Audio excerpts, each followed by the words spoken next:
pushed aside, sort of the way I see it, and then just allow things to continually to go on and go on and go on and go on in the same way. And I say this, I'm glad for tonight, but I think we've had too many conversations and not reactions.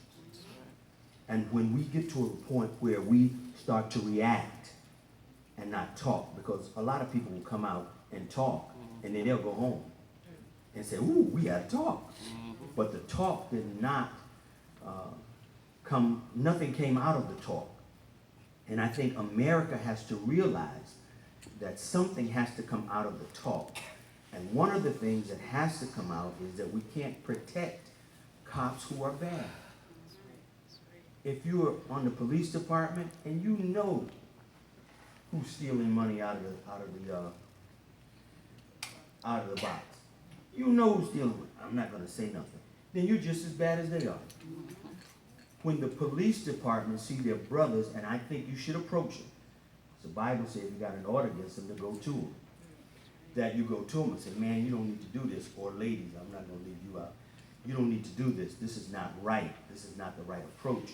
You could have talked to somebody a little different. You could have reacted differently. Then I think then the change comes out. Because when you're held accountable by your fellow brothers and sisters on the police force, then you tend to back up and want to do the right thing. But healing is going to come from seeing the authorities that are higher start to arrest and start to bring charges down on people. You can't have a man pinned down to the ground, two men, and pull a gun out and shoot him point blank. I mean, you can't do that. How do you heal a community that sees something like this? It's hard, because now you've got to build up trust. Because the officer that's walking the beat, that you saw something that was done wrong and you told that officer, now when you see that officer do something like that, you don't trust them. And so I feel in order to heal the community, yes, we need to pray.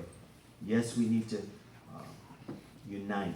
But the most important thing is we have to start arresting those that are committing these crimes. And then our community will be more united. They will trust more. They won't be afraid to tell on somebody who's doing something wrong. And this is a way for beginning to start our healing in our community.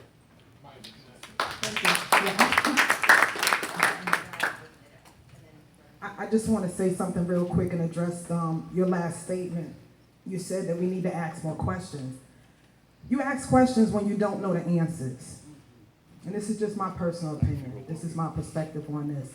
Frederick Douglass said, power concedes nothing without a demand. I think our communities haven't asked enough questions. I think that we have to come together collectively and make some demands. We know what we see is wrong. You pinned him down. You shot him point blank in his chest. The young man in an open carry state had a weapon. And he did exactly what we're instructed to do. We have permits to carry guns. He told the cop he had a gun. The cop asked him for ID. He's going for that. He gets shot and killed. That which we just saw. The call was that there was a man with a gun attempting suicide.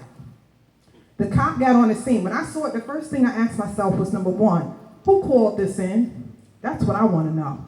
Who was the person that saw a man with a gun committing suicide? Because how do you even come to that assumption? What does that look like? Number two, how do you get to the scene? And I think if I got a call as an officer, no, I'm not, but I'm just speaking hypothetically, and we can ask some of the officers in the audience. But if you get a call to the scene that there's someone with a gun trying to kill themselves, do you show up and shoot somebody?